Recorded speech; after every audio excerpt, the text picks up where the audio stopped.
I've always said that my goal as a teacher is I want to be that teacher, and not for my own personal, gratitude or making me look good, but I want to be known as that teacher is like, you know what? I really wasn't a big fan of school, but I had a good time in Mr. Clark's class. You know what I mean? I want them to enjoy being a fourth grader and just have those good memories of being a kid. Because my favorite years when I was a kid was, I actually wanted to be a fifth grade teacher, and I was my first year. Because as a fifth grader, that was the happiest time of my life. I was good at school. I developed my first crush in fifth grade.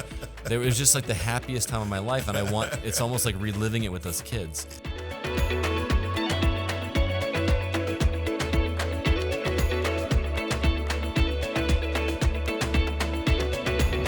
How have you tried to reach them to develop those very important relationships that a teacher and a student develop? Well, one of the biggest things that I do, I actually learned in my master's program. But one of the things that we learned there was something called restorative practices. If you're not familiar with it, it is where you start each morning with a circle. And obviously we're not in person, so we had to do this virtually. But you start in a circle. All the kids sit in a circle, and we have a talking object. And we have a question of the day. It could be anything, like what's your favorite breakfast cereal, or tell me who your hero is, whatever it is. And somebody starts and they say their answer and they pass the ball to somebody else. We go around the room and we answer it. And then at the same time, when we're done, then we open it up to the group and say, hey, what's on your heart or mind that's keeping you from being focused or engaged today? And that's a chance for the kid to open up and say something that's bothering them that may be keeping them from being as engaged in the classroom as they should be. And the purpose for that at its core is conflict resolution. It sounds crazy to do that with 9 to 10-year-olds, but I can tell you in past years when I had them in person at least, by the end of the year, I had kids coming to me saying, hey, Mr. Clark, is it okay if so-and-so and I go and have a circle in the hallway? I'm like, all right, you got 4 minutes. And they come back in 3 minutes and say, all right, we're good now. And I don't have anything to do with it anymore. They just handled it themselves.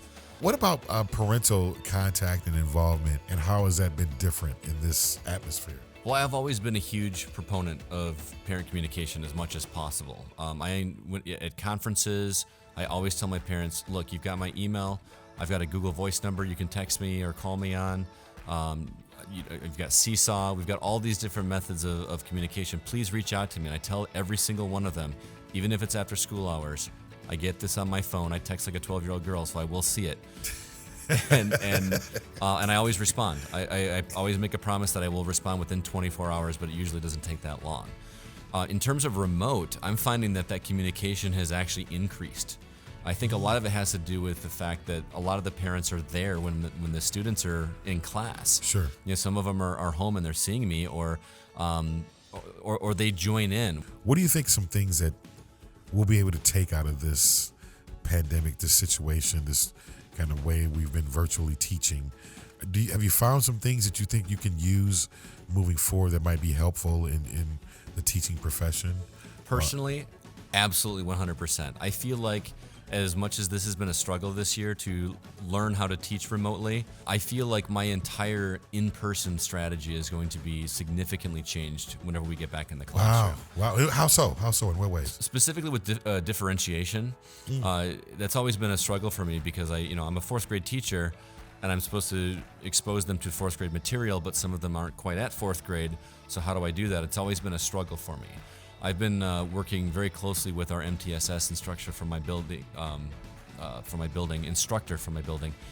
and she's shown me lots of different technology avenues that really gear instruction specifically towards kids. So I've actually relied on that quite a bit.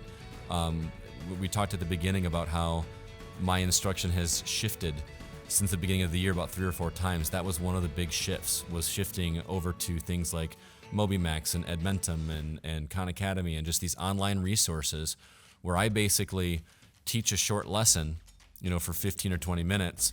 And then I say, okay, now I want you to go practice it and watch a video teaching you how to do it. And then also teaching them executive functioning skills in terms of going to that site, doing the work, and then coming to Google Classroom to turn it in. And it's all accountability.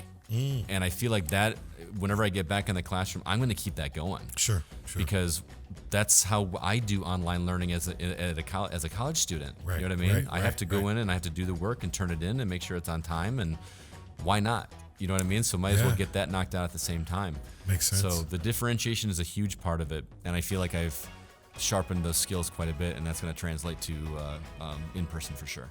What's another time when you felt like just an example of just when you've had fun with your students? Oh well, I mean we do something. I think Fun Friday is kind of a standard thing in our school, where there's like a half hour at the end of the day on Friday where we do something fun for the students that have had a good week and got all their work caught up. But my favorite one we've done so far was actually this last Friday.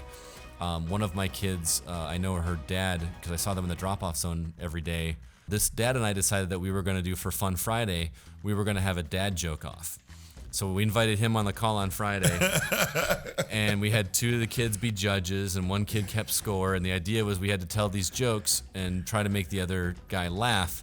And if you laughed, you got a point, and whoever had the least amount of points at the end, was victorious. So we told about 20 jokes each and had some fun with it. The kids thought it was great, and that's something fun that you can do that is engaging and something for them to look forward to at the end of the week, but also gets the families involved. That's wow, I love it, man. I want to be in your class. That sounds like a fun class. I want to be in your class. It was a good time. Mr. Clark. I won, by the way. Just saying.